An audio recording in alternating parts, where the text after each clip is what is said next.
What's up, YouTube? It's Biblical Truther. I don't often get into this argument, but I do often argue with people over the shape of the earth. You know, a lot of Christians do not believe in biblical cosmology. And I got a couple clips I'm going to play you here in just a minute, but I do mention Warner von Braun in one of them. And I don't know, most people in this circle know who he is. He is the Project Paperclip Nazi scientist that was brought over here and who is considered the father of rocketry or the father of NASA. And a lot of people aren't aware what he has on his tombstone. It's Psalms 19:3. For the heavens declare the glory of God, and the firmament showeth his handiwork. Now, why would a guy from NASA who feeds us all the cosmology from the heliocentric model, why would that guy have that on his tombstone if there's no firmament above us? Well, here's what you need to look up to hear it in NASA's, or read it rather, in NASA's own words. Check this out. Here is Google. I typed in the name of the book, and here it is right here, PDF. But if you really want to know, you can come down here to this NASA.gov website, and there's the book right there. You can also get it from, I think there's 2 or 3 places you can get it that are .gov websites. So check this out. Let me get to the book. So this is the NASA document right here, the derivation and definition of a linear aircraft model. August 8, 1988 is when it was published. This is still used by NASA as far as I'm aware to train pilots as well as astronauts. But let me see if I could scroll down, show you what's in this thing. So it shows you a bunch of system equations. Basically, from what I understand, pilots have to learn this stuff in case their autopilots go down and they have to do some manual flying and figuring out where they are and such. And these are just all kind of types of equations that they give you. But what we're going to do, we're going to go down to page 30. Give me a second to scroll through here on page 12. Still in the linear equations. We're going to go to the concluding remarks for this section 1 and 2. I'll pass it right here. This report derives and defines a set of linearized system matrices for a rigid aircraft of constant mass flying in a stationary atmosphere over a flat, non-rotating Earth. Wonder why Warner von Braun has Psalms 19:3 on his tombstone. The heavens declare the glory of God, and the firmament showeth his handiwork. Biblical cosmology. Here they are admitting it. NASA.gov. So I can't get much plainer than that. In NASA's own words from NASA's own website, and from what I gather off of this book, is that this is what makes the autopilot systems work, as well as the landing, auto landing, or whatever they call it. Not sure exactly what it's called, but anyway, this is what is taught to the pilots and astronauts for the simple fact of if their systems fail, they would be able to do this on their own. But if we're living on a ball that is flying through space at 1,000,000 miles an hour while rotating 1,000 miles an hour, it'll be fairly difficult for any system to keep track. And what I was arguing with a contractor of mine earlier about, because he was regurgitating gravity as the probable cause of everything that he can't logically explain in his own words, I found that kind of funny. But I have something else in regards to this flat Earth. I'm a believer. I seen years ago a vision of a flat plane with multiple domes on it. It was just dome, dome, dome, dome, but it was one solid earth, if you will. And they have a person on YouTube called Nos Confunden, who has brought into existence in our reality a map of the flat earth and all the surrounding worlds, if you will, or what they tell us is planets. But uh, I have a feeling this is more accurate than anything we've ever been told or shown by any mainstream academia. Uh, but I carry this with me just to show people, to open their mind of a new concept. Probably shouldn't do this, but not too many people on the road. Have you ever seen this map?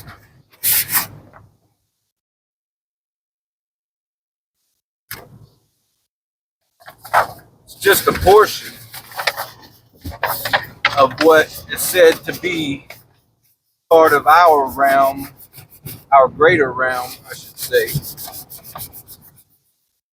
It says that there are 178 different worlds under a greater dome. So not only does our Earth, our world that we live in and know of, is under a dome, but there are other worlds that have domes, some don't, but they are all under a greater dome. And that there's another greater dome next to this one, there's another one next to that one, and the people who brought this map don't know exactly what's in those other greater domes, but according to them, we're surrounded by different worlds, or you could say universes, because if universes consist of many worlds, then technically, if we're under a greater dome with 178 worlds under it, who all have their domes or not, then that would be a universe, right? So I come across this map years ago, and it just rang so much more true than anything that I've seen because of that vision I had back in 2017 of this flat plane of dome after dome after dome. So it's just crazy that most Christians absolutely refute the flat earth, but yet, as I'm showing, NASA even says their equipment won't work unless it's a flat, stationary, non-rotating earth. So do with that what you will, um, and let me know what your thoughts are. I just feel like I needed to bring this up and see where everybody's mind's at on it. Almost forgot to show you guys this. So I was watching National Geographic the other night, and according to NASA, the Earth is 24,000, I think, 400 miles around the equator, right? Well, I heard them make this little slip up here, and then to correct it, they threw in twice. But let me see if you can understand what this guy is saying, because I kind of just recorded my TV for a coworker actually to show him and basically ask him to explain to me how an albatross could fly around Antarctica for a year straight for a total of 70,000 miles. Check this out. This year alone, he's flown over 70,000 miles. 70,000 circumnavigating miles. Antarctica But look, twice. they say twice, but it's 24,000 around the equator. So Right. he went around the He's equator finally 3 heading times, but only made it around To the Antarctica island of twice. South Georgia. I think they just told a little secret. So I don't know how well you're able to hear that, but it was talking about the albatross and how they search for years for their mate, and they use the same exact nest for the rest of their lives, having their offspring. Once a year, they meet up at this nest to procreate. But after that, they both fly away for the next 10 months, 9 months, however long it is.